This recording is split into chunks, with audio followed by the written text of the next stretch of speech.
गुरुर्ब्रह्मा गुरुर्विष्णु गुरुर्देवो महेश्वरा गुरु साक्षात् परब्रह्म तस्मै श्री गुरवे नमः।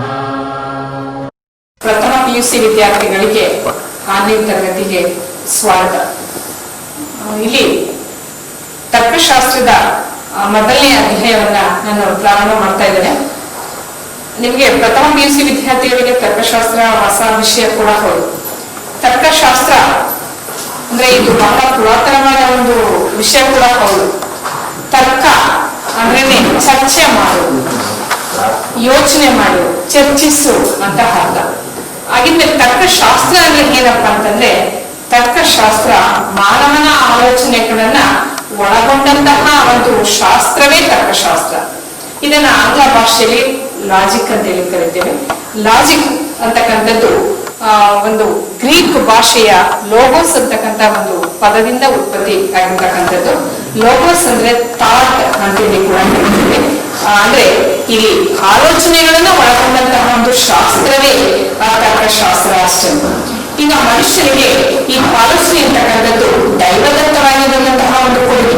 ಹಾಗಾಗಿ ಮನುಷ್ಯ ಅಥವಾ ಇಡೀ ಪ್ರಾಧಿಕರಣದಲ್ಲಿ ಶ್ರೇಷ್ಠವಾದ ಒಂದು ಸ್ಥಾನವನ್ನು ಕೂಡ ಗಳಿಸ್ಕೊಂಡಿದ್ದಾನೆ. ಯಾಕಂದ್ರೆ ಒಂದು ಆಲೋಚನೆ ಅಂತಕ್ಕಂಥದ್ದು ಇರೋದ್ರಿಂದ ಮಾತ್ರ ಆ ಆಲೋಚನೆ ಅಂತಕ್ಕಂಥದ್ದು ಅವನಿಗೆ ದೈವದತ್ತವಾಗಿ ಬಂದಂತಹ ಕೊಡುಗೆ ಕೂಡ ಹೌದು.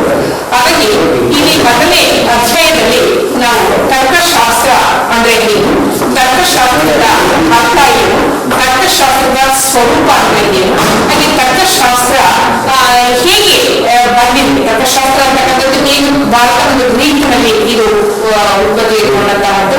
ಹಾಗೆ ಈ ತರ್ಕಶಾಸ್ತ್ರದ ಪಿತಾಮಹ ಯಾರು, ತರ್ಕಶಾಸ್ತ್ರದಲ್ಲಿ ಬರ್ತಕ್ಕಂಥ ಒಂದು ಪ್ರಯೋಜನ ಏನು, ಮಹತ್ವ ಏನು, ಹೀಗೆ ತರ್ಕಶಾಸ್ತ್ರದ ಒಂದು ಮೊದಲನೇ ಅಧ್ಯಾಯದಲ್ಲಿ ನಾವು ತಿಳ್ಕೊಳ್ತಾ ಹೋಗೋಣ. ಈ ಮೊದಲಿಗೆ ತರ್ಕ ನಾನು ಹೇಳಿದೆ ಚರ್ಚೆ, ಯೋಚನೆ ಮಾಡುವಂಥದ್ದು ಅಂತೇಳಿ. ಹಾಗೆ ತರ್ಕಶಾಸ್ತ್ರಕ್ಕೆ ಇರ್ತಕ್ಕಂಥ ವಿವಿಧ ಹೆಸರುಗಳು ಏನಪ್ಪಾ ಅಂತಂದ್ರೆ, ತರ್ಕಶಾಸ್ತ್ರವನ್ನ ಪ್ರಮಾಣಶಾಸ್ತ್ರ ಅಂತೇಳಿ ಕೂಡ ಕರಿತೇವೆ. ಹಾಗೆ ತರ್ಕಶಾಸ್ತ್ರವನ್ನ ಒಂದು ದರ್ಶನ ಶಾಸ್ತ್ರ ಅಂತೇಳಿ ಕೂಡ ಕರಿತೇವೆ. ಹಾಗೆ ತರ್ಕಶಾಸ್ತ್ರವನ್ನ ಹೇತು ವಿಧಿ ಅಂತೇಳಿ ಕೂಡ ಕರಿತೇವೆ. ಹಾಗೆ ತರ್ಕಶಾಸ್ತ್ರವನ್ನ ಅನ್ವಯಿಕ ಅಂತೇಳಿ ಕೂಡ ಕರಿತೇವೆ. ಅಂದ್ರೆ ತರ್ಕಶಾಸ್ತ್ರ ಅಂದ್ರೆ ಮಾನವನ ಆಲೋಚನೆಗಳನ್ನ ಒಳಗೊಂಡಂತಹ ಒಂದು ಶಾಸ್ತ್ರ. ಹಾಗಾಗಿ ತರ್ಕಶಾಸ್ತ್ರಕ್ಕೆ ಇರ್ತಕ್ಕಂಥ ವಿವಿಧ ಹೆಸರುಗಳು ಅಂತೇಳಿ ಕೂಡ ಹೇಳ್ಬೋದು. ಹಾಗೆ ತರ್ಕಶಾಸ್ತ್ರಕ್ಕೆ ಒಂದು ಬದ್ಧವಾದಂತಹ ಬುನಾದಿಯನ್ನ ಹಾಕಂತದ್ದು ಮೊದಲು ಭಾರತ ಮತ್ತು ಗ್ರೀಕ್ ಈ ಎರಡೂ ದೇಶಗಳಲ್ಲಿ ಈ ತರ್ಕಶಾಸ್ತ್ರಕ್ಕೆ ಹೆಚ್ಚು ಒತ್ತನ್ನು ಕೊಟ್ಟಂತದ್ದನ್ನ ನಾವು ಕಾಣ್ತೇವೆ. ಹಾಗೆ ತರ್ಕಶಾಸ್ತ್ರದ ಪಿತಾಮಹ ಯಾರು ಅಂದ್ರೆ ನೀವು ಒಂದು ಮಾಸಕ್ಕೆ ಕೇಳ್ತಾರೆ ತರ್ಕಶಾಸ್ತ್ರದ ಪಿತಾಮಹ ಯಾರು ಅಂತೇಳಿ. ತರ್ಕಶಾಸ್ತ್ರದ ಪಿತಾಮಹ ಅರಿಸ್ಟಾಟಲ್ ಅವರು. ಹಾಗೆ ತರ್ಕಶಾಸ್ತ್ರಕ್ಕೆ ನಮ್ಮ ಭಾರತೀಯರಲ್ಲೂ ಕೂಡ ತರ್ಕಶಾಸ್ತ್ರವನ್ನು ಅಧ್ಯಯನ ಮಾಡುವಂತಹ ವ್ಯಕ್ತಿಗಳಿದ್ರು, ಮಹಾನ್ ವ್ಯಕ್ತಿಗಳಿದ್ರು. ಅವರನ್ನು ನಾವು ಗೌತಮ ಋಷಿ ಅಂತೇಳಿ ಕೂಡ ಕರಿತೇವೆ. ಭಾರತೀಯ ತರ್ಕಶಾಸ್ತ್ರದ ಪಿತಾಮಹ ಅಂತೇಳಿ ಕರೆದಾಗ ಗೌತಮ ಋಷಿ. ಭಾರತೀಯ ತರ್ಕಶಾಸ್ತ್ರದ ಬಗ್ಗೆ ಅಪಾರವಾದ ಮಾಹಿತಿಯಿಂದ ಪಡೆದಂತವರು ಗೌತಮ ಋಷಿಗಳು. ಹಾಗೆ ತರ್ಕಶಾಸ್ತ್ರಕ್ಕೆ ಒಂದು ಸ್ವತಂತ್ರವಾದ ಬುನಾದಿಯನ್ನ ಹಾಕೊಂಡಂತವರು ಅರಿಸ್ಟಾಟಲ್ ಆಗಿರೋದ್ರಿಂದ ತರ್ಕಶಾಸ್ತ್ರದ ಜನಕ ಅಂತೇಳಿ ಅರಿಸ್ಟಾಟಲ್ ಅವರನ್ನ ಕರಿತೇವೆ. ಹಾಗೆ ತರ್ಕಶಾಸ್ತ್ರಕ್ಕೆ ಒಂದು ವಿಚಾರದ ಅವಶ್ಯಕತೆ ಬಹಳ ಮುಖ್ಯ. ತರ್ಕಶಾಸ್ತ್ರ ಅಂದ್ರೆ ಏನಪ್ಪಾ ಅಂತಂದ್ರೆ, ಈಗಾಗಲೇ ನಾನು ಹೇಳಿದೆ, ಮಾನವನಿಗೆ ಆಲೋಚನೆಗಳನ್ನ ತಿಳಿಸ್ಕೊಡ್ತಕ್ಕಂಥ ಒಂದು ಶಾಸ್ತ್ರವನ್ನೇ ನಾವು ತರ್ಕಶಾಸ್ತ್ರ ಅಂತೇಳಿ ಕರಿತೇವೆ. ಯಾಕಂದ್ರೆ ಮಾನವ ಸಮಾಜ ಜೀವಿ ಹೌದು, ಸಂಘ ಜೀವಿ ಕೂಡ ಹೌದು. ಹಾಗೆ ಮಾನವನಿಗೆ ಈ ಆಲೋಚನೆ ಅಂತಕ್ಕಂಥದ್ದು ಕೂಡ ದೈವದತ್ತವಾಗಿ ಬಂದಂತಹ ಕೊಡುಗೆ. ಹಾಗಾಗಿ ಮಾನವ ಇಡೀ ಪ್ರಾಣಿ ವರ್ಗದಲ್ಲಿ ಶ್ರೇಷ್ಠವಾದ ಸ್ಥಾನವನ್ನು ಕೂಡ ಅಲಂಕರಿಸಿದ್ದಾನೆ. ಹಾಗೆ ಈ ತರ್ಕಶಾಸ್ತ್ರ ಅಂದ್ರೆ ಏನಪ್ಪಾ ಅಂತಂದ್ರೆ, ಗೊತ್ತಿರ್ತಕ್ಕಂಥ ವಿಷಯದಿಂದ ಗೊತ್ತಿಲ್ಲದೆ ಇರ್ತಕ್ಕಂಥ ವಿಷಯಗಳಿಗೆ ಸಾಗಿ ಹೋಗುವಂತಹ ಒಂದು ಪ್ರಕ್ರಿಯೆ ಕೂಡ ಹೌದು. ಈ ತರ್ಕಶಾಸ್ತ್ರಕ್ಕೆ ಇರ್ತಕ್ಕಂಥ ವಿವಿಧ ಹೆಸರುಗಳು ಸಮಂಜಸವಾದ ಒಂದು ಜ್ಞಾನ ಅಂತೇಳಿ ಕೂಡ ಕರಿತೇವೆ. ಹಾಗೆ ಈ ತರ್ಕಶಾಸ್ತ್ರ ಆಲೋಚನೆಗಳನ್ನ ಕುರಿತು ಅಧ್ಯಯನ ಮಾಡ್ತಕ್ಕಂಥ ಒಂದು ಶಾಸ್ತ್ರವನ್ನೇ ನಾವು ತರ್ಕಶಾಸ್ತ್ರ ಅಂತೇಳಿ ಕರಿತೇವೆ. ಹೀಗೆ ತರ್ಕಶಾಸ್ತ್ರ ಮಾನವನ ಆಲೋಚನೆಗಳನ್ನ ಅಂದ್ರೆ ಸಮಸ್ಯೆಗಳನ್ನ ಪರಿಹರಿಸುವ ಒಂದು ಕ್ರಿಯೆ ಕೂಡ ಹೌದು. ತರ್ಕಶಾಸ್ತ್ರ ಮಾನವನ ಸಮಸ್ಯೆಗಳನ್ನ ಪರಿಹರಿಸುವ ಒಂದು ಪ್ರಕ್ರಿಯೆ ಕೂಡ ಹೌದು. ಹಾಗಾಗಿ ತರ್ಕಶಾಸ್ತ್ರ ಒಂದು ವಿಚಾರ ಮಾಡುವ ಶಾಸ್ತ್ರ ಕೂಡ ಹೌದು. ಹಾಗೆ ವಿಚಾರ ಎಂಬ ಒಂದು ಪದವನ್ನ ನಾವು ಜ್ಞಾನ ಅನ್ನುವ ಅರ್ಥದಲ್ಲಿ ತರ್ಕಶಾಸ್ತ್ರದಲ್ಲಿ ನಾವು ವಿಚಾರವನ್ನ ಜ್ಞಾನ ಅಂತೇಳಿ ಕೂಡ ಕರಿತೇವೆ. ಹೀಗೆ ಈ ಮಾನವನಿಗೆ ಮಾನಸಿಕ ಆಸಕ್ತಿ ಮತ್ತು ಸಾಮರ್ಥ್ಯ ಎರಡೂ ಬಹಳ ಮುಖ್ಯ. ಹಾಗೆ ಈ ಮಾನಸಿಕ ಸಾಮರ್ಥ್ಯದಿಂದ ಮಾನವ ತನ್ನ ದೈನಂದಿನ ಒಂದು ಸಮಸ್ಯೆಗಳನ್ನ ಕೂಡ ಪರಿಹರಿಸಿಕೊಳ್ತಾನೆ. ಆ ದೈನಂದಿನ ಸಮಸ್ಯೆಗಳು ಅದರ ಜೊತೆಗೆ ಆರ್ಥಿಕ ಸಮಸ್ಯೆ ಆಗಿರ್ಬೋದು, ಸಾಮಾಜಿಕ ಸಮಸ್ಯೆಗಳಾಗಿರ್ಬೋದು, ಹಾಗೇನೆ ಅವನ ಒಂದು ವೈಯಕ್ತಿಕ ಸಮಸ್ಯೆಗಳಾಗಿರ್ಬೋದು, ಹೀಗೆ ಎಲ್ಲ ಸಮಸ್ಯೆಗಳನ್ನು ಕೂಡ ಪರಿಹರಿಸಿಕೊಳ್ತಕ್ಕಂಥ ಒಂದು ಶಕ್ತಿ ಸಾಮರ್ಥ್ಯ ಮಾನವನಲ್ಲಿ ಇರೋದ್ರಿಂದಲೇ ಆ ಮಾನವನು ಎಲ್ಲಾ ಪ್ರಾಣಿಗಳಿಗಿಂತ ಶ್ರೇಷ್ಠವಾದ ಒಂದು ಸ್ಥಾನದಲ್ಲಿ ಕೂಡ ಇದ್ದಾನೆ. ಹಾಗೆ ಈ ಮಾನಸಿಕ ಒಂದು ಆಸಕ್ತಿ ಸಾಮರ್ಥ್ಯಗಳು ಅವರಿಗೆ ಬಹಳ ಮುಖ್ಯವಾಗಿರೋದ್ರಿಂದ ಅವರಿಗೆ ದೈನಂದಿನ ಸಮಸ್ಯೆಗಳನ್ನ ಪರಿಹರಿಸಿಕೊಳ್ತಾರೆ. ಹಾಗೆಯೇ ಈ ವಿಚಾರದಲ್ಲಿ ಎರಡು ಅಂಶಗಳನ್ನ ನಾವು ಕಾಣ್ತೇವೆ. ಆ ಎರಡು ಅಂಶಗಳು ಯಾವ್ದಪ್ಪ ಅಂತಂದ್ರೆ, ಒಂದು ಮೆಟೀರಿಯಲ್ ಲಾಜಿಕ್ ಅಂತ ಹೇಳಿ ಕರಿತೇವೆ ಅಥವಾ ವಿಷಯಾತ್ಮಕ ತರ್ಕಶಾಸ್ತ್ರ ಅಂತ ಹೇಳಿ ಕರಿತೇವೆ. ಎರಡನೇದು ಫಾರ್ಮಲ್ ಲಾಜಿಕ್ ಅಥವಾ ರೂಪಾತ್ಮಕ ತರ್ಕಶಾಸ್ತ್ರ ಅಂತ ಹೇಳಿ ಕೂಡ ಕರಿತೇವೆ. ಇಲ್ಲಿ ಸಾಪೇಕ್ಷ ತರ್ಕಶಾಸ್ತ್ರ ಅಥವಾ ವಿಷಯಾತ್ಮಕ ತರ್ಕಶಾಸ್ತ್ರ ಅಂದ್ರೆ ಏನಪ್ಪಾ ಅಂತಂದ್ರೆ, ಆಧಾರ ವಾಕ್ಯಗಳು ಸತ್ಯವಾಗಿದ್ದು ತೀರ್ಮಾನವೂ ಸತ್ಯವಾಗಿದ್ದು ವಾಸ್ತವಾಂಶಗಳೊಂದಿಗೆ ಹೊಂದಿಕೆಯಾಗಿದ್ದರೆ ಅದನ್ನೇ ನಾವಿಲ್ಲಿ ಮೆಟೀರಿಯಲ್ ಲಾಜಿಕ್ ಅಥವಾ ವಿಷಯಾತ್ಮಕ ತರ್ಕಶಾಸ್ತ್ರ ಅಂತ ಹೇಳಿ ಕರಿತೇವೆ. ಹಾಗೆಯೇ ರೂಪಾತ್ಮಕ ತರ್ಕಶಾಸ್ತ್ರ ಅಥವಾ ಫಾರ್ಮಲ್ ಲಾಜಿಕ್ ಅಂದ್ರೆ ಸತ್ಯ ಮತ್ತು ಸಮಂಜಸತೆಯನ್ನ ಆಧಾರವಾಗಿಟ್ಕೊಂಡು ತಿಳಿಸುವಂತದನ್ನೇ ನಾವಿಲ್ಲಿ ರೂಪಾತ್ಮಕ ತರ್ಕಶಾಸ್ತ್ರ ಅಂತ ಹೇಳಿ ಕರಿತೇವೆ. ಎರಡು ತರ್ಕಶಾಸ್ತ್ರದಲ್ಲಿರ್ತಕ್ಕಂಥ ಎರಡು ಅಂಶಗಳು ಅಂತೇಳಿ ಕೂಡ ಕರಿತೇವೆ. ಹಾಗೆ ತರ್ಕಶಾಸ್ತ್ರಕ್ಕೆ ಇರ್ತಕ್ಕಂಥ ವಿವಿಧ ವ್ಯಾಖ್ಯಾನಗಳು ಏನು, ತರ್ಕಶಾಸ್ತ್ರ ಅಂದ್ರೆ ಏನು ಅಂತೇಳಿ ವಿವಿಧ ವಿದ್ವಾಂಸರು ಅವರದೇ ಆದಂತಹ ಒಂದು ಡೆಫಿನಿಷನ್ಸ್ ಅನ್ನ ಕೂಡ ಕೊಟ್ಟಿದ್ದಾರೆ. ಹಾರ್ಡಿಂಗ್ಸ್ ಅಂತಕ್ಕಂಥ ಮಹಾನ್ ವ್ಯಕ್ತಿ ತರ್ಕಶಾಸ್ತ್ರವನ್ನ ಅದೊಂದು ತರ್ಕಿಸುವ ಕಲೆ ಹೇಳಿ ಕೂಡ ಕರೆದಿದ್ದಾರೆ. ಹಾಗೆಯೇ ಮತವಾದ ವಿದ್ವಾಂಸರಾದ ವ್ಯಾಖ್ಯೆ ಅಂತಕ್ಕಂಥವರು ತರ್ಕಶಾಸ್ತ್ರವನ್ನ ಇದೊಂದು ವಾದ ಮಾಡುವ ಶಾಸ್ತ್ರ ಹಾಗೂ ಕಲೆ ಹೇಳಿ ಕೂಡ ಕರೆದಿದ್ದಾರೆ. ಹಾಗೆ ಥಾಮ್ಸನ್ ಅಂತಕ್ಕಂಥ ಮತವಾದ ವಿದ್ವಾಂಸರು ತರ್ಕಶಾಸ್ತ್ರವು ಆಲೋಚನೆಯ ನಿಯಮಗಳ ವಿಜ್ಞಾನ ಅಂತೇಳಿ ಕೂಡ ಕರೆದಿದ್ದಾರೆ. ಹಾಗೆಯೇ ಹ್ಯಾಮಿಲ್ಟನ್ ಅಂತಕ್ಕಂಥ ಮತವಾದ ವಿದ್ವಾಂಸರು ತರ್ಕಶಾಸ್ತ್ರ ಆಲೋಚನೆಯ ರೂಪಾತ್ಮಕ ನಿಯಮಗಳ ಶಾಸ್ತ್ರ ಅಂತೇಳಿ ಕೂಡ ಕರೆದಿದ್ದಾರೆ. ಹಾಗೆ ಜೋಸೆಫ್ ಅಂತಕ್ಕಂಥವರು ತರ್ಕಶಾಸ್ತ್ರ ವಿಚಾರದ ಶಾಸ್ತ್ರ ಅಥವಾ ಅದನ್ನ ಸೈನ್ಸ್ ಆಫ್ ಥಾಟ್ ಅಂತೇಳಿ ಕೂಡ ಕರೀತೇವೆ. ಹಾಗೆ ಜೇಮ್ಸ್ ಮಿಲ್ ಅವರು ತರ್ಕಶಾಸ್ತ್ರವನ್ನ ಪ್ರಮಾಣ ಪರೀಕ್ಷೆಗೆ ಉಪಯೋಗವಾಗುವ ಬುದ್ಧಿಯ ವ್ಯಾಪಾರಗಳ ಶಾಸ್ತ್ರ ಅಂತೇಳಿ ಕೂಡ ಕರೀತೇವೆ. ಹಾಗೆ ಮಿಲ್ಟನ್ ಮತ್ತು ಮೋಹನ್ ಅಂತಕ್ಕಂಥ ಮತವಾದ ವಿದ್ವಾಂಸರು ತರ್ಕಶಾಸ್ತ್ರ ಸರಿಯಾದ ವಿಚಾರದ ತತ್ವಗಳ ಶಾಸ್ತ್ರ ಅಂತೇಳಿ ಕೂಡ ಕರೆದಿದ್ದಾರೆ. ಹೀಗೆ ತರ್ಕಶಾಸ್ತ್ರಕ್ಕೆ ವಿವಿಧ ವಿದ್ವಾಂಸರು ಅವರದೇ ಆದಂತಹ ಒಂದು ವ್ಯಾಖ್ಯಾನಗಳನ್ನ ಕೊಟ್ಟಿದ್ದಾರೆ. ಇದು ಕೂಡ ನಿಮಗೆ 5 ಮಾರ್ಕ್ಗಳಿಗೆ ಬರ್ತಕ್ಕಂಥ ಪ್ರಶ್ನೆ. ತರ್ಕಶಾಸ್ತ್ರದ ಬಗ್ಗೆ ಇರ್ತಕ್ಕಂಥ ವಿವಿಧ ವ್ಯಾಖ್ಯಾನಗಳು ಏನು ಅಂತೇಳಿ ಕೂಡ ಕೇಳ್ತಾರೆ. ಹಾಗೆ ತರ್ಕಶಾಸ್ತ್ರ ಅಂದ್ರೆ ಏನು 1 ಮಾರ್ಕ್ಗಳಿಗೆ ಕೇಳ್ತಾರೆ. ಹಾಗೆ ತರ್ಕಶಾಸ್ತ್ರ ಅಂದ್ರೆ ಏನು, ತರ್ಕಶಾಸ್ತ್ರಕ್ಕೆ ಇರ್ತಕ್ಕಂಥ ವಿವಿಧ ಹೆಸರುಗಳು ಏನು, ಹಾಗೆ ತರ್ಕ ಅಂದ್ರೆ ಏನು, ಇವುಗಳೆಲ್ಲವನ್ನ 1 ಅಂಕಗಳಿಗೆ ಕೇಳ್ತಾರೆ. ಹಾಗೆ ತರ್ಕಶಾಸ್ತ್ರವನ್ನ ನಾವು ಈ ಕೆಲವು ಎಲ್ಲಾ ಶಾಸ್ತ್ರಗಳಿಗೂ ಮಿಗಿಲಾದ ಒಂದು ಶಾಸ್ತ್ರ ಅಂತ ಹೇಳಿ ಕೂಡ ಕರೀತೇವೆ. ಯಾಕಂದ್ರೆ mother of all subject philosophy ಅಂತ ಹೇಳಿ ಕರೀತೇವೆ. ಹಾಗೆ ತರ್ಕಶಾಸ್ತ್ರ ಒಂದು ವಿಜ್ಞಾನವೂ ಹೌದು, ತರ್ಕಶಾಸ್ತ್ರ ಒಂದು ಕಲಿಯೂ ಕೂಡ ಹೌದು. ಹೇಗೆ ನೋಡೋಣ, ತರ್ಕಶಾಸ್ತ್ರವು ಒಂದು ವಿಜ್ಞಾನ ಹೌದು, ಕಲಿಯೂ ಹೌದು. ಹೇಗಪ್ಪ ಅಂತಂದ್ರೆ, ಕೆಲವು ತರ್ಕಶಾಸ್ತ್ರಜ್ಞರು ತರ್ಕಶಾಸ್ತ್ರವನ್ನ ವಿಜ್ಞಾನ ಅಂತೇಳಿ ಕೂಡ ಕರೆದಿದ್ದಾರೆ. ಹಾಗೆ ಮತ್ತೆ ಕೆಲವು ವಿದ್ವಾಂಸರು ತರ್ಕಶಾಸ್ತ್ರ ಕಲಿಯೂ ಹೌದು ಅಂತೇಳಿ ಹೇಳಿದ್ದಾರೆ. ಹೇಗೆ ಅಂತ ಹೇಳಿದ್ರೆ, ಶಾಸ್ತ್ರವು ಸುವ್ಯವಸ್ಥಿತವಾದ ರೀತಿಯಲ್ಲಿ ಜ್ಞಾನವನ್ನ ನೀಡುತ್ತದೆ. ಆದರೆ ಕಲಿಯು ಅರ್ಜಿಸಿಕೊಂಡ ಜ್ಞಾನವನ್ನ ವಾಸ್ತವಿಕವಾಗಿ ಅನುಷ್ಠಾನದಲ್ಲಿ ತರ್ತಕ್ಕಂಥದ್ದನ್ನೇ ನಾವಿಲ್ಲಿ ಕಲಿಯಕ್ಕೆ ಕರಿತೇವೆ. ಹಾಗೆ ನಿಯಮ ಮತ್ತು ತತ್ವಗಳನ್ನ ಅನುಷ್ಠಾನಕ್ಕೆ ತರ್ತಕ್ಕಂಥದ್ದನ್ನ ನಾವು ಸೈನ್ಸ್ ಅಂತ ಹೇಳಿ ಕರಿತೇವೆ. ಹೀಗೆ ಈ ಒಂದು ಹಂತದಲ್ಲಿ ತರ್ಕಶಾಸ್ತ್ರ ವಿಜ್ಞಾನವೂ ಹೌದು, ಕಲಿಯೂ ಹೌದು ಅಂತ ನಾವು ಒಪ್ಕೊಳ್ಬೇಕಾಗುತ್ತೆ. ಹಾಗೆ ತರ್ಕಶಾಸ್ತ್ರ ಒಂದು ಆದರ್ಶ ನಿರ್ಧಾರಕ ಶಾಸ್ತ್ರ ಕೂಡ ಹೌದು, ಪ್ರಾಗ್ಮೆಟಿಕ್ ಸೈನ್ಸ್ ಅಂತ ಹೇಳಿ ಕೂಡ ಕರಿತೇವೆ. ಹಾಗೆ ಅದು ಹೇಗೆ ಆದರ್ಶ ನಿರ್ಧಾರಕ ಶಾಸ್ತ್ರ ಹೇಗಾಗಲಿಕ್ಕೆ ಸಾಧ್ಯ? ತರ್ಕಶಾಸ್ತ್ರ ಒಂದು ಕ್ರಮಬದ್ಧ ಶಾಸ್ತ್ರ. ಹಾಗೆ ತರ್ಕಶಾಸ್ತ್ರ ತರ್ಕಿಸುವ ರೀತಿ ನೀತಿಗಳಾಗಿರ್ಬೋದು ಅಥವಾ ವಿಚಾರದ ಇತರ ಪ್ರಕ್ರಿಯೆಗಳನ್ನ ಅಧ್ಯಯನ ಮಾಡ್ತಕ್ಕಂಥದ್ದನ್ನೇ ನಾವಿಲ್ಲಿ ತರ್ಕಶಾಸ್ತ್ರದ ಒಂದು ಆದರ್ಶ ನಿರ್ಧಾರ ಅಂತ ಕರಿತೇವೆ. ಹಾಗೆ ತರ್ಕಿಸುವಾಗ ಬರ್ತಕ್ಕಂಥ ಲೋಪದೋಷಗಳನ್ನ ಸರಿಪಡಿಸಲು ಕೂಡ ಈ ಶಾಸ್ತ್ರ ಬಹಳ ಮುಖ್ಯ. ಹಾಗೆ ಇಲ್ಲಿ 2 ಆದರ್ಶ ನಿರ್ಧಾರಕ ಶಾಸ್ತ್ರದಲ್ಲಿ ಕೂಡ ನಾವು 2 ಅಂಶಗಳನ್ನ ಗಮನಿಸ್ತೇವೆ. ಒಂದು ವಾಸ್ತವಿಕ ಶಾಸ್ತ್ರ, ಇದನ್ನ ಇಂಗ್ಲಿಷ್ ನಲ್ಲಿ ಪಾಸಿಟಿವ್ ಸೈನ್ಸ್ ಅಂತ ಹೇಳಿ ಕರಿತೇವೆ. ಹಾಗೆ ಎರಡನೇದು ಆದರ್ಶ ನಿರ್ಧಾರಕ ಶಾಸ್ತ್ರ, ಪ್ರಾಗ್ಮೆಟಿಕ್ ಸೈನ್ಸ್ ಅಂತ ಹೇಳಿ ಕೂಡ ಕರಿತೇವೆ. ಇಲ್ಲಿ ವಾಸ್ತವಿಕ ಶಾಸ್ತ್ರ ಅಂದ್ರೆ ಏನು, ಅದು ಪಾಸಿಟಿವ್ ಸೈನ್ಸ್ ಅಥವಾ ರಿಯಲ್ ಸೈನ್ಸ್ ಅಂದ್ರೆ ಏನು, ವಸ್ತು ಮತ್ತು ವಿಷಯಗಳನ್ನ ಹೇಗಿದೆ ಹಾಗೆ ಸ್ವೀಕರಿಸೋದು ವಾಸ್ತವಿಕವಾಗಿ ಅಥವಾ ಸ್ವಾಭಾವಿಕವಾಗಿ ಹುಟ್ಟು ಅಧ್ಯಯನ ಮಾಡ್ತಕ್ಕಂಥದ್ದನ್ನೇ ನಾವಿಲ್ಲಿ ಪಾಸಿಟಿವ್ ಸೈನ್ಸ್ ಅಂತ ಹೇಳಿ ಕರಿತೇವೆ. ಹಾಗೆ ಉದಾಹರಣೆಗೆ ಹೇಳೋದಾದ್ರೆ ಭೌತಶಾಸ್ತ್ರ ಆಗಿರ್ಬೋದು, ಜೀವಶಾಸ್ತ್ರ ಆಗಿರ್ಬೋದು, ರಸಾಯನಶಾಸ್ತ್ರ ಆಗಿರ್ಬೋದು, ಅರ್ಥಶಾಸ್ತ್ರ ಆಗಿರ್ಬೋದು, ಹಾಗೆ ಸಸ್ಯಶಾಸ್ತ್ರ ಆಗಿರ್ಬೋದು, ಹೀಗೆ ವಿವಿಧ ಶಾಸ್ತ್ರಗಳನ್ನ ನಾವಿಲ್ಲಿ ರಿಯಲ್ ಸೈನ್ಸ್ ಅಥವಾ ಪಾಸಿಟಿವ್ ಸೈನ್ಸ್ ಅಂತ ಹೇಳಿ ಕರಿತೇವೆ. ಎರಡನೇದು ಆದರ್ಶ ನಿರ್ಧಾರಕ ಶಾಸ್ತ್ರ ಅಥವಾ ನಾರ್ಮೆಟಿಕ್ ಸೈನ್ಸ್ ಅಂದ್ರೆ ಏನು, ಕೆಲವು ಆದರ್ಶಗಳು ಮತ್ತು ಮೌಲ್ಯಗಳನ್ನ ಆಧಾರವಾಗಿಟ್ಕೊಂಡಿರ್ತಕ್ಕಂಥ ಶಾಸ್ತ್ರಗಳಿಗೆ ನಾವಿಲ್ಲಿ ಆದರ್ಶ ನಿರ್ಧಾರಕ ಶಾಸ್ತ್ರ ಅಂತೇಳಿ ಕರೀತೇವೆ. ಉದಾಹರಣೆಗೆ ಗಣಿತಶಾಸ್ತ್ರ ಆಗಿರ್ಬೋದು, ತರ್ಕಶಾಸ್ತ್ರ ಆಗಿರ್ಬೋದು, ನೀತಿಶಾಸ್ತ್ರ ಆಗಿರ್ಬೋದು, ವ್ಯಾಕರಣ ಶಾಸ್ತ್ರ ಆಗಿರ್ಬೋದು, ಸೌಂದರ್ಯ ಶಾಸ್ತ್ರ ಆಗಿರ್ಬೋದು, ಇವೆಲ್ಲವನ್ನ ಒಟ್ಟಾರೆಯಾಗಿ ನಾವಿಲ್ಲಿ ಆದರ್ಶ ನಿರ್ಧಾರಕ ಶಾಸ್ತ್ರ ಅಂತಾನೆ ಕರೀತೇವೆ. ಇಲ್ಲಿ ತರ್ಕಶಾಸ್ತ್ರವನ್ನ ನಾವು ಮುಖ್ಯವಾಗಿ ಒಂದು ಸ್ಕೋಪ್ ಆಫ್ ಲಾಜಿಕ್ ಅಥವಾ ತರ್ಕಶಾಸ್ತ್ರದ ವ್ಯಾಪ್ತಿ ಅಂದ್ರೆ ಏನು, ಅದು ತರ್ಕಶಾಸ್ತ್ರ ಎಲ್ಲಿವರೆಗೆ ನಾವು ಎಂತ ವಿಷಯಗಳನ್ನ ಕೂಡ ಅಧ್ಯಯನ ಮಾಡಬಹುದು ಅಂತಕ್ಕಂಥದ್ದನ್ನ ನಾವಿಲ್ಲಿ ನೋಡೋಣ.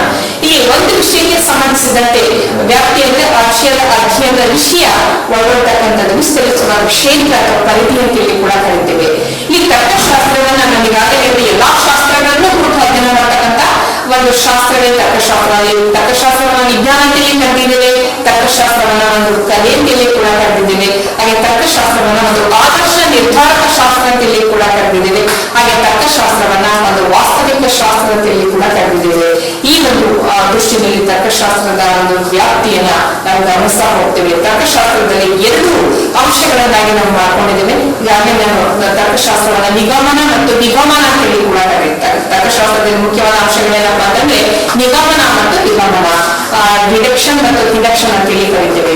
ಇಲ್ಲಿ ತರ್ಕಶಾಸ್ತ್ರದಲ್ಲಿ ಮುಖ್ಯವಾಗಿ ನಾವು ಎರಡು ಅಂಶಗಳು ಅಂದ್ರೆ ಒಂದು ನಿಗಮನ ತರ್ಕಶಾಸ್ತ್ರದ ರೂಪಾತ್ಮಕ ತರ್ಕಶಾಸ್ತ್ರ ಅಂತೇಳಿ ಕೂಡ ಕರೀತೇವೆ, ಹಾಗೇನೆ ನಾವು ನಿಗಮನವನ್ನ ವಿಷಯಾತ್ಮಕ ತರ್ಕಶಾಸ್ತ್ರ ಅಂತೇಳಿ ಕೂಡ ಕರೀತೇವೆ. ಇಲ್ಲಿ ನಿಗಮನ ತರ್ಕಶಾಸ್ತ್ರವನ್ನ ನಾವು ಪ್ರಕೃತಿ ತತ್ವವನ್ನು ಕುರಿತು ಅಧ್ಯಯನ ಮಾಡ್ತಕ್ಕಂಥದ್ದನ್ನ ನಾವು ಗಮನಿಸ್ತೇವೆ. ಹಾಗೆ ವಿವರಣದಲ್ಲಿ ನಾವು ಈ ಕಾರಣಕಾರಿಗಳ ಸಂಬಂಧದಲ್ಲಿ ನಾವು ಅವುಗಳನ್ನ ಕುರಿತು ಅಧ್ಯಯನ ಮಾಡ್ತಕ್ಕಂಥದ್ದಿಗೆ ನಿಗಮನ ಅಂತೇಳಿ ಕರಿತೇವೆ. ಈ ತರ್ಕಶಾಸ್ತ್ರಕ್ಕೆ ಇರ್ತಕ್ಕಂಥ ಮುಖ್ಯವಾದ ಒಂದು ಉಪಯುಕ್ತತೆ ಏನು ಅಂತೇಳಿ ನೋಡ್ಲಿಕ್ಕೆ ಹೋದಾಗ ತರ್ಕಶಾಸ್ತ್ರ ಈಗಾಗಲೇ ನಾನು ಹೇಳಿದಾಗೆ ಮಾನವನ ಆಲೋಚನೆಗಳನ್ನ ಕುರಿತು ಅಧ್ಯಯನ ಮಾಡ್ತಕ್ಕಂಥ ಒಂದು ಶಾಸ್ತ್ರ. ಅಂದ್ರೆ ನಮಗೆ ಈ ಆಲೋಚನೆ ಅಂತಕ್ಕಂಥದ್ದು ಕೂಡ ನಮಗೆ ದೈವದತ್ತವಾಗಿ ಬಂದಂತಹ ಕೊಡುಗೆ. ಹಾಗಾಗಿ ನಾವು ಇಡೀ ಪ್ರಾಣಿ ಸಂಕುಲದಲ್ಲಿ ಅಥವಾ ಪ್ರಾಣಿ ವರ್ಗದಲ್ಲಿ ಶ್ರೇಷ್ಠವಾದಂತಹ ಒಂದು ಸ್ಥಾನವನ್ನು ನಾವು ಬಳಸಿಕೊಂಡಿದ್ದೇವೆ. ಹಾಗಾಗಿ ತರ್ಕಶಾಸ್ತ್ರ ಮಾನವನ ಆಲೋಚನೆಗಳನ್ನ ಕುರಿತು ಅಧ್ಯಯನ ಮಾಡ್ತಕ್ಕಂಥ ಒಂದು ಶಾಸ್ತ್ರ ಆಗಿರೋದ್ರಿಂದ ತರ್ಕಶಾಸ್ತ್ರವನ್ನ ನಾವು ಕರಿತೀವಿ. ಒಂದು ಪ್ರಮಾಣ ಶಾಸ್ತ್ರ ಅಂತೇಳಿ ಕೂಡ ಕರಿತೇವೆ, ಹಾಗೆ ತರ್ಕಶಾಸ್ತ್ರವನ್ನ ಒಂದು ಸೈನ್ಸ್ ಅಂತೇಳಿ ಕೂಡ ಕರಿತೇವೆ. ಇಲ್ಲಿ ತರ್ಕಶಾಸ್ತ್ರದಿಂದ ಆಗ್ತಕ್ಕಂಥ ಪ್ರಯೋಜನ ಏನು, ಯಾಕೆ ತರ್ಕಶಾಸ್ತ್ರವನ್ನ ಕುರಿತು ನಾವು ಅಧ್ಯಯನ ಮಾಡಬೇಕು ಅಂತಕ್ಕಂಥದ್ದು ಈಗಾಗಲೇ ನಿಮಗೆ ಕುತೂಹಲ ಕೂಡ ಇರ್ಬೋದು ಪ್ರಥಮ PUC ವಿದ್ಯಾರ್ಥಿಗಳಿಗೆ. ಇಲ್ಲಿ ಮಾನವನಿಗೆ ಒಂದು ವಿಚಾರದ ಶಕ್ತಿಯನ್ನ ಕೊಡುವಂತದ್ದು ಕೂಡ ತರ್ಕಶಾಸ್ತ್ರ. ಹಾಗೆ ಮಾನವನಿಗೆ ವಿಚಾರದ ಜೊತೆಗೆ ವಿಮರ್ಶಾತ್ಮಕ ಅನಲಿಟಿಕಲ್ ಮೆಥಡ್ ಕೂಡ ನಮಗೆ ಹೇಳ್ಕೊಡ್ತಕ್ಕಂಥದ್ದು ತರ್ಕಶಾಸ್ತ್ರನೇ. ಮೊದಲೇ ಮುಖ್ಯವಾದ ಅಂಶ ಏನಪ್ಪಾ ಅಂದ್ರೆ ತರ್ಕಶಾಸ್ತ್ರ ಜ್ಞಾನದ ಮೂಲ.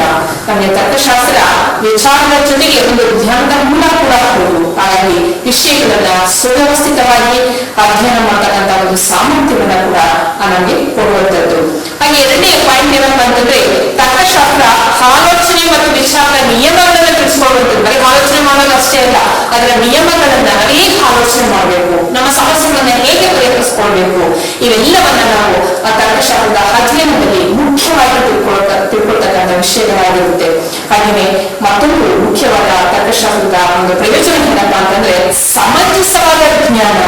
ಸಮಂಜಸವಾದ ಜ್ಞಾನ ಅಂದ್ರೆ ಸರಿಯಾದ ಜ್ಞಾನ ಅಂತೇವೆ. ಎಲ್ರಿಗೂ ಜ್ಞಾನ ಆಗಿರುತ್ತೆ, ಎಲ್ಲರೂ ಆಲೋಚನೆ ಮಾಡ್ತೇವೆ, ಎಲ್ರಿಗೂ ಗೊತ್ತಿದೆ, ಅದು ಸರಿಯಾದ ನಿಟ್ಟಿನಲ್ಲಿ ನಾವು ತಗೊಂಡು ಹೋಗ್ಬಿಡೋದು, ಅಲ್ಲಿ ನಾವು ಕೆಡೋದು. ಹಾಗಾಗಿ ನಮ್ಮ ಬದುಕನ್ನ ಅಥವಾ ನಮ್ಮ ಜೀವನವನ್ನ ಅಥವಾ ನಮ್ಮ ಲೈಫ್ ಅನ್ನ ನಾವು ಸರಿಯಾದ ನಿಟ್ಟಿನಲ್ಲಿ ತಗೊಂಡು ಹೋದಾಗ, ಸರಿಯಾದ ನಿಟ್ಟಿನಲ್ಲಿ ಆಲೋಚನೆ ಮಾಡಿದಾಗ ನಾವು ಈಗ ಕೆಲವರು ಮಹಾನ್ ವ್ಯಕ್ತಿಗಳು ಹೇಗೆ ಆಗಿದ್ದಾರೆ ಅನ್ನೋದಕ್ಕೆ ಕಾರಣ ಏನಪ್ಪ ಅಂದ್ರೆ ಸರಿಯಾದ ಒಂದು ನಡೆನಲ್ಲಿ ನಡೆದಿದ್ದಾರೆ, ಸರಿಯಾದ ತಿಳುವಳಿಕೆಯನ್ನು ಹೊಂದ್ಕೊಂಡು ನಡೆದಿದ್ದಾರೆ. ಹಾಗಾಗಿ ಅವರೆಲ್ಲ ಮಹಾನ್ ವ್ಯಕ್ತಿಗಳಾಗಿದ್ರು. ನಾವು ನಮ್ಮ ಆಲೋಚನೆಗಳನ್ನ ಎಲ್ಬಾರ್ದ ಬಿಡೋದಿಲ್ಲ, ನಮ್ಮ ಆಲೋಚನೆಗಳನ್ನ ಸರಿಯಾದ ರೀತಿಯಲ್ಲಿ ಅವರು ತಗೊಂಡು ಹೋಗಿರೋದ್ರ ಮೇಲೆ ಅವರು ಮಹಾನ್ ವ್ಯಕ್ತಿಗಳಾಗಿದ್ದಾರೆ. ಹಾಗೆ ಅವರ ಕ್ರಿಯೇಟಿವಿಟಿಯನ್ನು ಅವರ ಜೀವನದಲ್ಲಿ ಬಹಳ ಒಂದು ಕಟ್ಟುನಿಟ್ಟಾಗಿ ಅನುಷ್ಠಾನ ಮಾಡ್ಕೊಳ್ತಾ ಹೋಗ್ತಾರೆ. ನಾವು ಎಲ್ಲಿ ಹೇಳುತ್ತೇವೆ ಅಂತಂದ್ರೆ ನಮ್ಮ ಮನಸ್ಸಿಗನ್ನ ನಾವು ಮನಸ್ಸಿಗೆ ಹೇಗೆ ಹಾಕ್ತಾ ಹೋಗ್ಬಿಡುತ್ತೆ. ಹಾಗಾಗಿ ನಮ್ಮ ಜೀವನ ಒಂದು ಯಥಾರ್ಥವಾಗ್ತಾ ಹೋಗುತ್ತೆ. ನಮ್ಮ ಮನಸ್ಸನ್ನ ಸರಿಯಾದ ನಮ್ಮ ಒಂದು ಕಂಟ್ರೋಲ್ನಲ್ಲಿ, ನಮ್ಮ ಒಂದು ಅನುಷ್ಠಾನದಲ್ಲಿ ಇಟ್ಕೊಂಡಾಗ ಮಾತ್ರ ನಾವು ಒಬ್ಬ ಒಳ್ಳೆಯ ವ್ಯಕ್ತಿಯಾಗಿ ಅಥವಾ ಸಾಧಕರಾಗಿ ನಾವು ಸಮಾಜದಲ್ಲಿ ಕೊನೆಯವರೆಗೂ ಉಳಿಲಿಕ್ಕೆ ಸಾಧ್ಯ. ಹಾಗಾಗಿ ಇವೆಲ್ಲವನ್ನ ತಿಳಿಸ್ಕೊಡ್ತಕ್ಕಂಥದ್ದು ತರ್ಕಶಾಸ್ತ್ರ. ಹಾಗಾಗಿ ನಾವು ಜ್ಞಾನ ಇದೆ, ಅದರ ಸಮಂಜಸವಾದ ಜ್ಞಾನವನ್ನು ನಾವು ಸರಿಯಾಗಿ ಇಟ್ಕೊಂಡಾಗ ಮಾತ್ರ ಅವರು ಸಾಧಕರಾಗಲಿಕ್ಕೆ ಸಾಧ್ಯ ಅಂತೇಳಿ ನಮ್ಮ ತರ್ಕಶಾಸ್ತ್ರದಲ್ಲಿ ನಾವು ಮತ್ತೊಂದು ಮುಖ್ಯವಾದ ಪ್ರಯೋಜನವನ್ನು ಕಂಡುಕೊಳ್ತೇವೆ. ಹಾಗೆ ಅದರಲ್ಲೂ ತರ್ಕಶಾಸ್ತ್ರದ ವಿದ್ಯಾರ್ಥಿಗೆ ಸಮಂಜಸವಾದ ವಿವರಣೆಯನ್ನ ನೀಡತಕ್ಕಂಥ ಸಾಮರ್ಥ್ಯವನ್ನು ಕೂಡ ಕೊಡೋದು. ಮತ್ತೊಂದು ಮುಖ್ಯವಾದ ಅಂಶಗಳೇನಪ್ಪ ಅಂತಂದ್ರೆ ನಮ್ಮ ತಪ್ಪುಗಳನ್ನ ಮತ್ತೆ ತಿದ್ದಿ ನಡೆಯುವಂತಹ ಅವಕಾಶಗಳು ಕೂಡ ನಮ್ಮ ಒಂದು ತರ್ಕಶಾಸ್ತ್ರದ ಅಧ್ಯಯನದಿಂದ ಸಿಗ್ತಕ್ಕಂಥ ಮತ್ತೊಂದು ಪ್ರಯೋಜನ. ಹೀಗೆ ತರ್ಕಶಾಸ್ತ್ರ ಒಂದೇ ವಸ್ತುವನ್ನ ಅನೇಕ ದೃಷ್ಟಿಕೋನಗಳಿಂದಲೂ ಕೂಡ ನಾವು ನೋಡಬಹುದು ಅಂತೇಳಿ. ಈಗ ಒಂದೇ ವಸ್ತುವಿನ ಕುರಿತು ನಾವು ಎಲ್ಲರೂ ಆಲೋಚನೆ ಮಾಡ್ತೇವೆ, ಅದಕ್ಕೆ ಆಲೋಚನೆ ಮಾಡ್ತಕ್ಕಂಥ ಒಂದು ಧಾಟಿ ಇದೆಯಲ್ಲ ಅಥವಾ ನೀತಿ ಇದೆಯಲ್ಲ, ಅದು ಭಿನ್ನ ಭಿನ್ನವಾಗಿರುತ್ತೆ. ಒಂದೇ ತರ ಆಲೋಚನೆ ಮಾಡೋದಿಲ್ಲ. ನಾವು ಆಲೋಚನೆ ಮಾಡ್ತಕ್ಕಂಥ ನೀತಿಗಳಿದೆಯಲ್ಲ, ಅದು ಬೇರೆ ಬೇರೆ ಆಗ್ತಾ ಹೋಗುತ್ತೆ. ಹೀಗೆ ಅನೇಕ ನಿಟ್ಟಿನಲ್ಲಿ ಆಲೋಚನೆ ಮಾಡ್ತಕ್ಕಂಥ ಶಕ್ತಿಯನ್ನ ಕೊಡ್ತಕ್ಕಂಥದ್ದೇ ತರ್ಕಶಾಸ್ತ್ರ. ಅಂದ್ರೆ ಮಾನವನಿಗೆ ಆಲೋಚನೆಯ ಪ್ರಕ್ರಿಯೆಗಳು ಇದೇ ಅಂತೇಳಿ ತಿಳಿಸ್ಕೊಡ್ತಕ್ಕಂಥದ್ದೇ ತರ್ಕಶಾಸ್ತ್ರ. ಹಾಗಾಗಿ ತರ್ಕಶಾಸ್ತ್ರದ ಅಧ್ಯಯನದಿಂದ ಮತ್ತೊಂದು ಮುಖ್ಯವಾದ ಅಂಶಗಳೇನಪ್ಪ ಅಂತಂದ್ರೆ ಅಮೂರ್ತ ಜ್ಞಾನವನ್ನ ಕೂಡ ನಮಗೆ ಕೊಡ್ತಕ್ಕಂಥದ್ದು. ಅಮೂರ್ತ ಜ್ಞಾನ ಅಂತಂದ್ರೆ ನಮ್ಗೆ ಈ ಮೂರ್ತ ಅಂದ್ರೆ ಗೊತ್ತಿರ್ತಕ್ಕಂಥದ್ದು. ಅಮೂರ್ತ ಜ್ಞಾನ ಅಂದ್ರೆ ನಮ್ಗೆ ಇಂದ್ರಿಯಾತೀತವಾದ ಜ್ಞಾನ ಅಂತೇಳಿ ಕೂಡ ನಾವು ಕರಿತೇವೆ. ಹೀಗೆ ನಮ್ಗೆ ಅಮೂರ್ತ ಜ್ಞಾನದ ಜೊತೆಗೆ ಅಮೂರ್ತ ಜ್ಞಾನವನ್ನ ಕೂಡ ಈ ತರ್ಕಶಾಸ್ತ್ರದ ಮತ್ತೊಂದು ಪ್ರಯೋಜನ ಅಂತೇಳಿ ಕೂಡ ಹೇಳ್ಬೋದು. ಹಾಗೆ ತರ್ಕಶಾಸ್ತ್ರದಿಂದ ಮತ್ತೊಂದು ಮುಖ್ಯವಾದ ಅಂಶ ಏನಪ್ಪಾ ಅಂತಂದ್ರೆ ಶಿಸ್ತುಬದ್ಧ ವಿಚಾರ ಹಾಗೂ ಸಮಂಜಸವಾದ ವಾದ ಮತ್ತು ಕಲಿಯನ್ನ ನಾವು ನಮ್ಮ ಈ ಒಂದು ತರ್ಕಶಾಸ್ತ್ರದ ಅಧ್ಯಯನದಿಂದ ತಿಳ್ಕೊಳ್ಬಹುದು. ಒಟ್ಟಾರೆ ತರ್ಕಶಾಸ್ತ್ರ ಮಾನವನ ಮಾನಸಿಕ ತರಬೇತಿ ಕೊಡೋದರ ಜೊತೆಗೆ ಮನುಷ್ಯನ ಸರ್ವಾಂಗೀಣ ಅಭಿವೃದ್ಧಿಗೆ, ಅವರೆಲ್ಲ ಅಭಿವೃದ್ಧಿಗೂ ಕೂಡ ಕಾರಣವಾಗಿ ನಮ್ಮ ತರ್ಕಶಾಸ್ತ್ರದ ಅಧ್ಯಯನದಿಂದ ನಾವು ಕಾಣಬಹುದು. ಹಾಗಾಗಿ ಈ ತರ್ಕಶಾಸ್ತ್ರ ಮಾನವನಿಗೆ ಮಾನಸಿಕ ಔಷಧಿ ಅಥವಾ ಭೌತಿಕ ವ್ಯಾಯಾಮವನ್ನ ಕೊಡ್ತಕ್ಕಂಥದ್ದು ಅಂತೇಳಿ ಹೇಳ್ಬೋದು. ಇದು ನಿಮಗೆ 5 ಹಂತಗಳಲ್ಲಿ ಕೊಡ್ತಕ್ಕಂಥ ಒಂದು ಕ್ವಶನ್ ಕೂಡ ಹೌದು. ತರ್ಕಶಾಸ್ತ್ರದಿಂದ ಆಗ್ತಕ್ಕಂಥ ಮುಖ್ಯವಾದ ಪ್ರಯೋಜನಗಳು ಏನು, ತರ್ಕಶಾಸ್ತ್ರದಿಂದ ಆಗ್ತಕ್ಕಂಥ ಒಂದು ಮಹತ್ವ ಏನು ಅಂತೇಳಿ ಕೂಡ ನಮಗೆ 5 ಹಂತಗಳಲ್ಲಿ ಇದನ್ನ ಎಕ್ಸಾಮ್ ಅಲ್ಲಿ ಕೇಳ್ತಾರೆ. ನಿಮಗೆ ನೆಕ್ಸ್ಟ್ ಕಾನ್ಸೆಪ್ಟ್ ನಿಮಗೆ ಅನುಮಾನ ಅಂತೇಳಿ ಬರುತ್ತೆ. ತರ್ಕಶಾಸ್ತ್ರದ ಮತ್ತೊಂದು ಮುಖ್ಯವಾದ ಅಂಶ ಏನಪ್ಪಾ ಅಂತಂದ್ರೆ ಅನುಮಾನದ ಸಂಶಯ ಅರ್ಥದಲ್ಲಿ ತಗೊಳ್ಳುವಾಗ ಇನ್ಫರೆನ್ಸ್ ನಾಲೆಜ್ ಅಂತೇಳಿ ನಾವು ತರ್ಕಶಾಸ್ತ್ರದಲ್ಲಿ ತಗೊಳ್ತೇವೆ. ಅಂದ್ರೆ ಇಲ್ಲಿ ಜ್ಞಾನ ಅನ್ನೋ ಅರ್ಥದಲ್ಲಿ ತಗೊಳ್ತೇವೆ. ಇಲ್ಲಿ ಅನುಮಾನ ಅಂದ್ರೆ ಏನು? ಅನುಮಾನ ಅಂದ್ರೆ ಜ್ಞಾನದ ಮೂಲ ಅಂತೇಳಿ ಕರೀತೀವಿ. ಅನುಮಾನ ಅಂದ್ರೆ ಏನು? ಜ್ಞಾನದ ಮೂಲ. ಅಂದ್ರೆ ನಮಗೆ ತಿಳಿದಿರುವ ವಿಷಯಗಳನ್ನ ಆಧರಿಸಿ ತಿಳಿಯದೇ ಇರುವ ಒಂದು ವಿಷಯಗಳ ಆಲೋಚನೆಗಳಿಗೆ ನಾವು ಕೊಂಡೋಗ್ತಕ್ಕಂಥ ಒಂದು ಶಾಸ್ತ್ರವನ್ನೇ ಅನುಮಾನ ಅಂತೇಳಿ ಕರಿತೇವೆ. ಅಂದ್ರೆ ಗೊತ್ತಿರ್ತಕ್ಕಂಥ ವಿಷಯಗಳನ್ನ ಆಧಾರವಾಗಿ ಇಟ್ಕೊಂಡು ಇನ್ನೊಂದು ವಿಷಯವನ್ನ ಊಹಿಸುವುದೇ ಅನುಮಾನ ಅಂತೇಳಿ ಕರಿತೇವೆ. ಉದಾಹರಣೆಗೆ ದೂರದ ಬೆಟ್ಟದಲ್ಲಿ ಹೊಗೆಯನ್ನ ನೋಡಿ ಅಲ್ಲಿ ಬೆಂಕಿ ಇದೆ ಅಂತೇಳಿ ಕೂಡ ನಾವು ತೀರ್ಮಾನವನ್ನ ಕೊಡ್ತೇವೆ. ಇದನ್ನೇ ನಾವು ಅನುಮಾನ ಅಂತೇಳಿ ಕರೀತೇವೆ.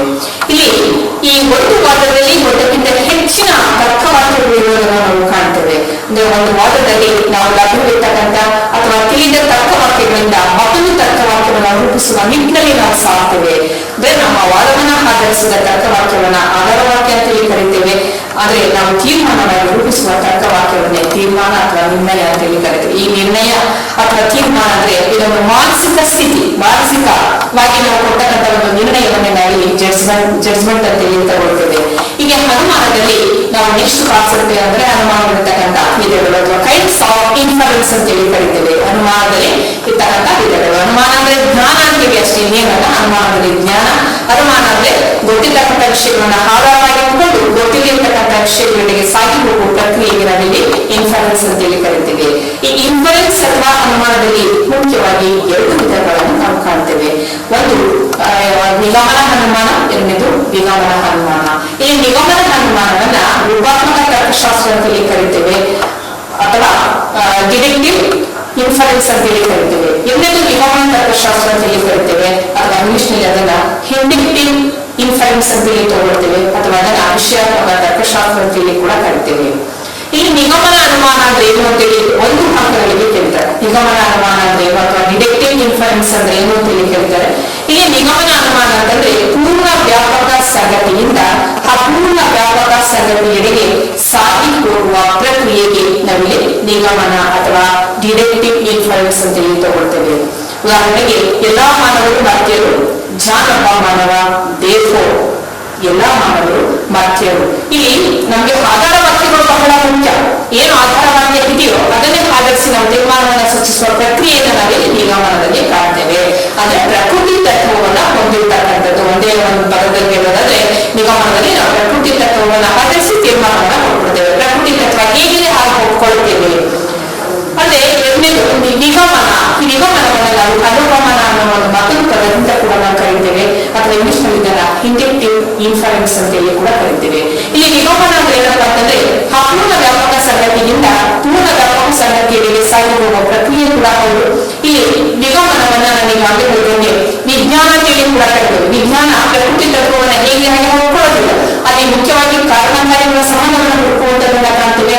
ಹಾಗಾಗಿ ನಮ್ಮ ಒಂದು ಅಲ್ಲಿ ಏನೇ ಸಮಸ್ಯೆಗಳಿದ್ರು ಕೂಡ ಅದನ್ನ ಬಿಡಿಸಿ ನಾವು ಅಲ್ಲಿ ಏನು ಸತ್ಯ ಇದೆ ಅದನ್ನು ಕಂಡುಕೊಳ್ಳುವಂಥದ್ದು ವಿಜ್ಞಾನದ ಮುಖ್ಯವಾದ ಗುರಿ ಕೂಡ ಆಗಿರುತ್ತೆ. ಹಾಗೆ ಅದನ್ನು ನಾವು ಈ ವಿಗಮನದಲ್ಲಿ ಅಳವಡಿಸಿಕೊಳ್ತೇವೆ. ವಿಜ್ಞಾನದಲ್ಲಿ ಏನೇನು ನಿಯಮಗಳಿದೆ ಅಥವಾ ಏನೇನು ತತ್ವಗಳಿದೆ ಅವೆಲ್ಲವನ್ನ ನಾವು ನಮ್ಮ ವಿಗಮನದಲ್ಲಿ ಕೂಡ ತಗೊಳ್ತೇವೆ. ಹಾಗಾಗಿ ವಿಗಮನವನ್ನ ಒಂದು ವೈಜ್ಞಾನಿಕ ಸಿದ್ಧಾಂತ ಅಂತೇಳಿ ಕೂಡ ಕರಿತೇವೆ, ಹಾಗೂ ಅದನ್ನ ಒಂದು ವೈಚಾರಿಕ ಶಾಸ್ತ್ರದಲ್ಲಿ ಕೂಡ ಕರಿತೇವೆ. ಯಾಕಂದ್ರೆ ವಿಗಮನ ವಿಜ್ಞಾನದನ್ನೇ ಇರ್ತಕ್ಕಂಥ ನಿಯಮಗಳ ಅಡಿಯಲ್ಲಿ ಅದು ತನ್ನ ವಿಷಯಗಳನ್ನ ಅಧ್ಯಯನ ಮಾಡ್ತಕ್ಕಂಥ ಒಂದು ಶಾಸ್ತ್ರ ಕಲಿಯೋದ್ರಿಂದ ವಿಗಮನವನ್ನ ಒಂದು ವೈಜ್ಞಾನಿಕ ಸಿದ್ಧಾಂತ ಅಂತೇಳಿ ಕೂಡ ಕರಿತೇವೆ. ಹಾಗಾಗಿ ಅದನ್ನ ಅಪೂರ್ಣ ವ್ಯಾಪಕ ಸಂಗತಿಯಿಂದ ಪೂರ್ಣ ವ್ಯಾಪಕ ಸಂಗತಿಯಡೆಗೆ ಸಾಗಿ ಹೋಗುವ ಪ್ರಕ್ರಿಯೆಗೆ ನಾವಿಲ್ಲಿ ಅನುಗಮನ ಅಥವಾ ವಿಗಮನ ಅಥವಾ ಇಂಡಕ್ಟಿವ್ ಇನ್ಫರೆನ್ಸ್ ಅಂತೇಳಿ ಕರಿತೇವೆ. ಉದಾಹರಣೆಗೆ ನಾವು ಕಬ್ಬಿಣವನ್ನು ಕಾಯಿಸಿದಾಗ ಹೇಗುತ್ತದೆ, ಶಿಶುವನ್ನು ಕಾಯಿಸಿದಾಗ ಹೇಗುತ್ತದೆ, ಬೆಳ್ಳಿಯನ್ನು ಕಾಯಿಸಿದಾಗ ಹೇಗುತ್ತದೆ, ದೇವರು ಎಲ್ಲಾ ಲೋಹಗಳನ್ನು ಕಾಯಿಸಿದಾಗ ಹೇಗುತ್ತದೆ ಅಂದ್ರೆ ಆಧಾರ ವಾಕ್ಯಗಳು ಸತ್ಯವಾಗಿರಲೇಬೇಕು. ಆಧಾರ ವಾಕ್ಯಗಳು ಸತ್ಯವಾಗಿದ್ದಾಗ ಮಾತ್ರ ತೀರ್ಮಾನ ವಾಕ್ಯ ಸತ್ಯವಾಗಲಿಕ್ಕೆ ಸಾಧ್ಯ ಅಂತಕ್ಕಂಥದ್ದು ವಿಗಮನದ ಮುಖ್ಯವಾದ ಅಂಶವಾಗಿರುತ್ತದೆ. ಹಾಗಾಗಿ ವಿಗಮನದ ಒಂದು ತತ್ವ ಏನಪ್ಪಾ ಅಂತಂದ್ರೆ ಸಾರ್ವತ್ರಿಕ ಸತ್ಯವನ್ನ ಹೊರಹಾಕುವಂಥದ್ದು ಅಥವಾ ಸಾಮಾನ್ಯೀಕರಿಸುವಂಥದ್ದೇ ವಿಗಮನದ ಮುಖ್ಯವಾದ ಅಂಶಗಳು ಅಂತೇಳಿ ನಾವು ಕರಿಬಹುದು. ಮತ್ತೊಂದು ಕಾನ್ಸೆಪ್ಟ್, ಮುಖ್ಯವಾದ ಕಾನ್ಸೆಪ್ಟ್ ಅಂದ್ರೆ ಏನಪ್ಪಾ ಅಂತಂದ್ರೆ ಇಲ್ಲಿ ವಿಗಮನಗಳ ನಡುವಿನ ಡಿಫ್ರೆನ್ಸ್ ಏನು ಅಂತಕ್ಕಂಥದ್ದನ್ನ ನಿಮಗೆ 5 ಮಾರ್ಕ್ಗಳಿಗೆ ಕೇಳ್ತಾರೆ. ಅದನ್ನ ಮುಂದಿನ ತರಗತಿಯಲ್ಲಿ ಮಾಡೋಣ.